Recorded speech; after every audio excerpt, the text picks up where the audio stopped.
And so that is why this Issue 1 moment is so important, and why we're so grateful to the City Club for giving us an opportunity to reach as many voters as they begin to consider their votes in the primary election on May 4th. Thank you. Rebecca? Thanks. I'm Rebecca Bagley. I'm the CEO and president of Nortech. We're a catalyst for technology industries in Northeast Ohio, and we do that through cluster development. And what that means is basically looking at the assets of the region, the companies, large companies, small companies, universities, the political and funding available, and being able to take that and help grow certain industries. And in this case, we're focused on advanced energy and flexible electronics. So through those two industries, we've been able to connect companies and make them more competitive for third frontier money. So in flexible electronics specifically, we've seen that grow around Kent, Akron, and Case's research to really produce companies and to produce products, consumer products and jobs within Ohio. And these jobs are of all levels. They're PhD jobs, they're tech jobs, and so that's an exciting mix in industry. And then beyond our sort of core clusters that we're focused on right now, we also have a technology mission. And Nortech and the partners, when Third Frontier was first passed, were integral in helping to push and shape the campaign, because we really saw a vision of Ohio needing, as the Chancellor outlined, really a incentive to move into this next era of a more diversified economy that was focused in technology areas. And so the Third Frontier has made huge strides in that, and we've been, again, with our colleagues and partners, able to now make a really articulated story in Northeast Ohio, because we've been huge beneficiaries of that. And then, of course, statewide as well. So just one other thing that I wanted to mention is that, I think Ohio needs to continue this investment. There's lots of people, companies, universities, jobs relying on the fact that this capital exists and private sector capital is coming in to match it, but we're not there yet. I mean, we're at a pivotal point in helping to diversify our economy, and we need to continue to push that. And so that's the reason that Nortech is so invested in this, is because our work would not be able to be done without such critical investment at the state level. And so I'll turn it over to Baiju. Great, thank you. I'm Baiju Shah, the CEO of Baiju Enterprise, and we are the region's initiative to grow the healthcare industry. We're a partnership of our leading research and clinical institutions, the business chambers, the philanthropic community, and of course the public sector, the state of Ohio.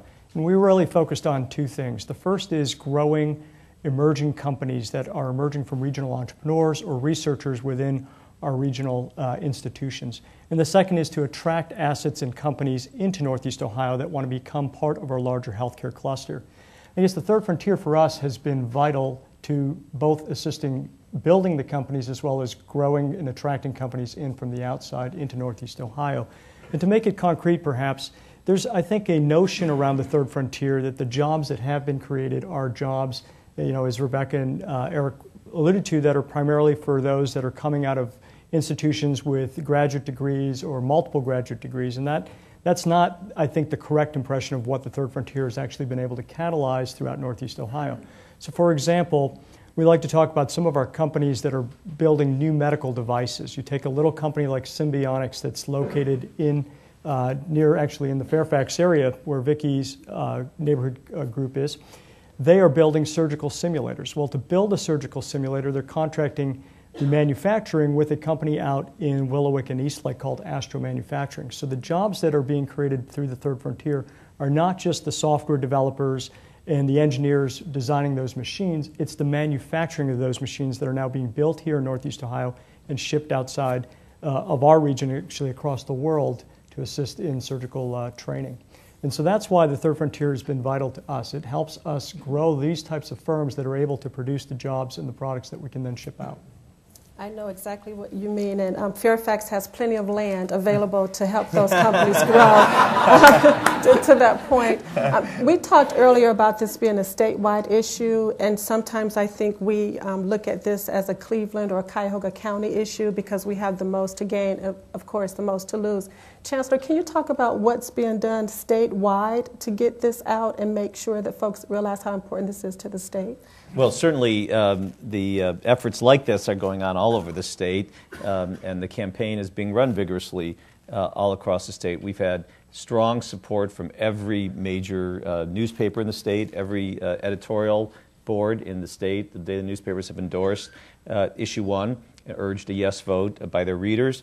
The business chambers across the state, the labor organizations across the state, and of course colleges and universities across the state have been endorsing Issue 1. So there's really been a very, very broad support.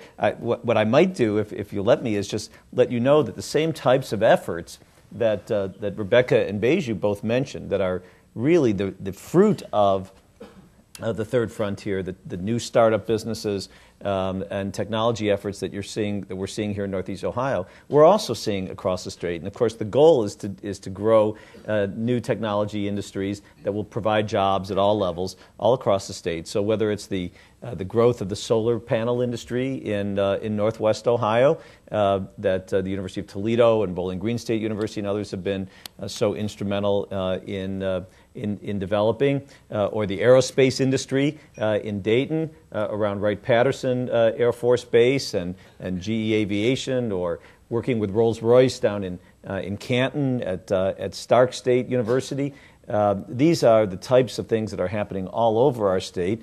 Southeast Ohio has had a boom of entrepreneurship that is creating jobs. We had a major company grow up with the support of the Third Frontier, employing hundreds of, if not thousands yet, of people in Southeast Ohio. So this is really a program of statewide benefit. We're seeing statewide support, but of course it's always a challenge. This is a big state. We're the 7th largest state in the union, and to get the word out to all of our citizens in a campaign like this is critical. Rebecca, follow up? I was just going to add to what the Chancellor was talking about, because I think we did a study with Cleveland State of the high-tech industry jobs, and that was jobs in any high-tech industries, and then non-high-tech industry jobs. So not only just relevant to Third Frontier, but across the state, the job growth we see is in high-tech industries.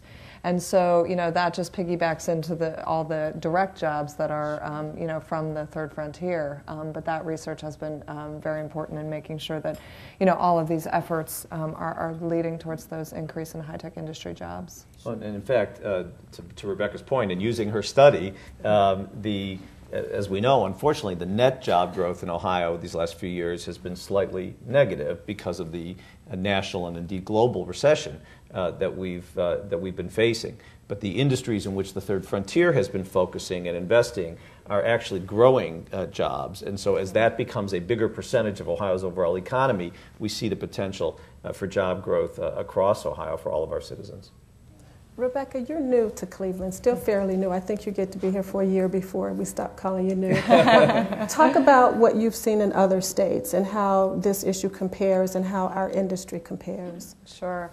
I came from Pennsylvania, and I also sit on a nationwide board of technology-based economic development practitioners that are states and regional organizations like BioEnterprise and Nortech. And from that perspective, I mean, Ohio's in a perfect position right now to be a leader in how we're catalyzing technology industries. And I think a lot of that has to do, assuming that the voters on May 4th vote to extend the Third Frontier and vote yes on Issue 1, that will put us in the position where many states are having to pull back on these efforts because they're funding it out of the general fund, because they have, deficits. Pennsylvania, for example, which is where I came from, has cut their programs by about 60% on average. And so that's been a really tough downturn, obviously, and the consistency of funding into these early stage companies, into the universities, and into the sort of later stage or venture capital companies, when that pulls back, everything stops. And right now, when you're in a recession, that's exactly the time you don't want to stop that type of investment.